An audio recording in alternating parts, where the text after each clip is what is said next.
finally cooperating, no, with ICC. Pero of course, you cannot blame the relatives pa rin, especially the immediate family, to seek some sort of justice, no, for para sa minamahal nilang namatay, no, dahil dito sa bloody war on drugs. And if this holds water din naman talaga, no, and tama din naman na tawag dito, as a lawyer, may breach naman talaga sa code of conduct nila, di ba?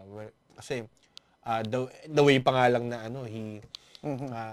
President Duterte, tanggalin natin yung Pagka-lawyer yung hindi. Tanggalin natin yung usapan ng EJK, no. Yun na lamang behavior niya in public. O, diba? Yun na lang behavior niya in public sa harap ng camera. Kung si Secretary Gadon nga, na-disbar. Dahil sa ganun niyang Because of that integrity and association with lawyers, na all lawyers are like that? No. Parang they do not want to be associated with sleaze. That is, they say, Rodrigo Duterte.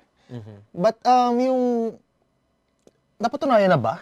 Hindi pa naman napapatunayan, di ba? Hindi pa naman napapatunayan, hindi pa nga siya nalilitis eh. Yun nga. Siguro there were guises sa paglilitis. Kaya nga sabi ko, tanggalin na natin yung usapin ng EJK. Oo. Yun na lamang yung behavior niya, no, in public. Kasi I think that will still hold water kung ang complaint disbarment. Pero diba? Is he practicing as a lawyer? Maybe he will practice as a lawyer kasi di ba parang impeachment. I think mami, siya nga yung fiscal siya, di ba?